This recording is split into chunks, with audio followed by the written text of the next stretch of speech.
Hi everyone, my name is Tamit Saleh and welcome to Tennis Tuesday Part 2. As I've said in my previous video, I am releasing this additional Part 2 video to my Tennis Tuesday videos. If you haven't already, then please do subscribe as I release tennis videos every week, normally every Tuesdays. But I also release additional content during the big tournaments like the Masters, World Tour Finals, and of course the Grand Slams. If you want to check out my last video, which was on Andy Murray and his comeback, what exactly would be a successful comeback, I'll put a link to that video up here somewhere and also in my description below. If you've not seen the first part of this week's Tennis Tuesday, which was talking about Daniil Medvedev winning Cincinnati, his first ever Masters 1000 tournament, I'll also put a link up here somewhere and in the description below. In this video, I want to give you guys a quick rundown on the rankings as of Monday, 19th of August, exactly 1 week before the US Open begins, and also the race to London. So, without further ado, let's roll the intro. Here he is again. That's astonishing. It's absolutely world. He's taken them apart. We are now in the final half of the season, exactly 1 week before the US Open, the last Grand Slam of the year. Yeah, who's going to win it? I've asked this question in my previous video. Is it simply going to be one of the big three again, or can a next gen player like the likes of Medvedev, maybe Tsitsipas, Zverev, do some damage there? But yeah, that's for another day. This is for the rankings, this video, and I'm going to give you a quick rundown of the top 8 players in the world. We still have Novak Djokovic as world number 1, of course. He is on 11,685 points. Second place, Rafa Nadal, 7,945. And in third place, Roger Federer on 6,950.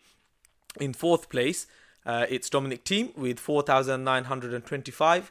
And that will be your top 4 seeds for the US Open. So yeah, nothing much has changed there. It's been like this for pretty much the whole year.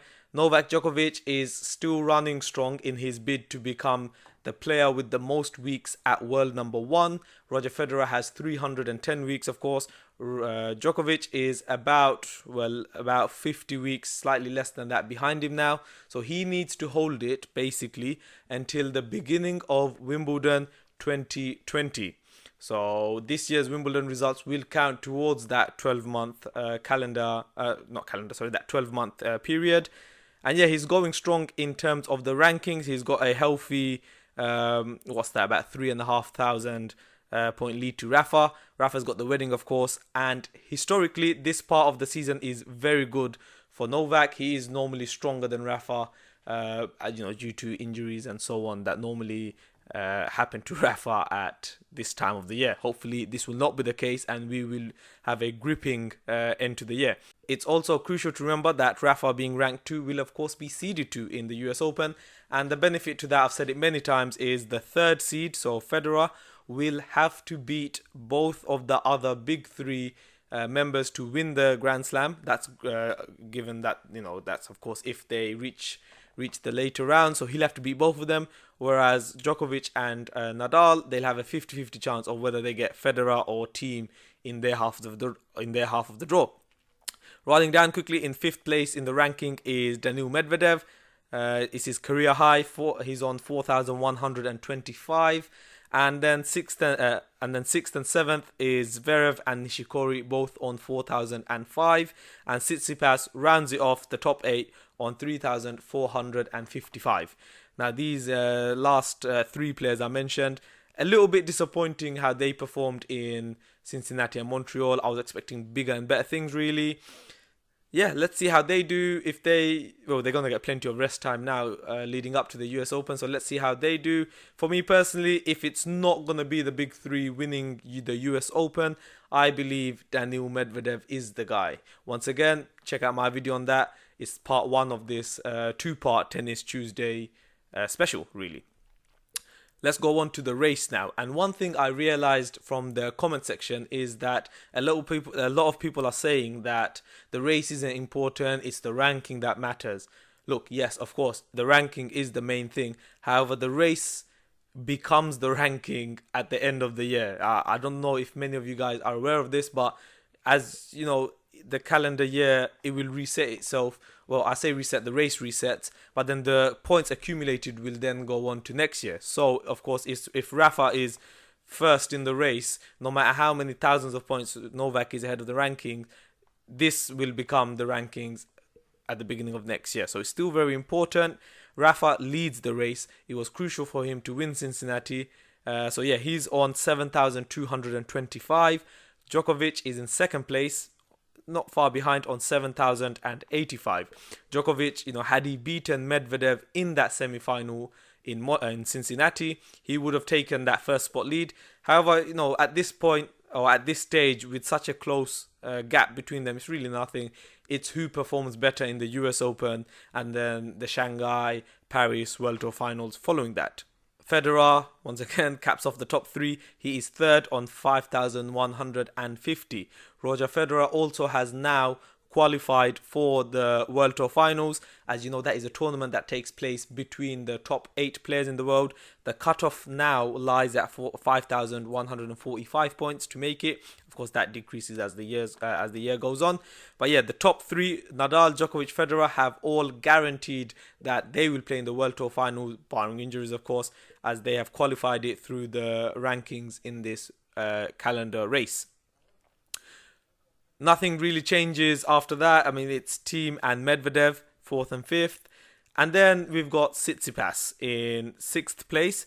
Batista Agut on 7th and Nishikori on 8th. That makes up your top 8 currently. If the World Tour Finals was to be this week, those would be the 8 players that participate in that event. I'll mention the next 3 players as I believe it could all change now. If one of these guys has a good run in the US Open and one of the top 8 crashes out, maybe first round or second round, it all changes again. So in 9th place is Fognini, in 10th is Zverev, and in 11th it's David Goffin. That is your top 11 in terms of the race.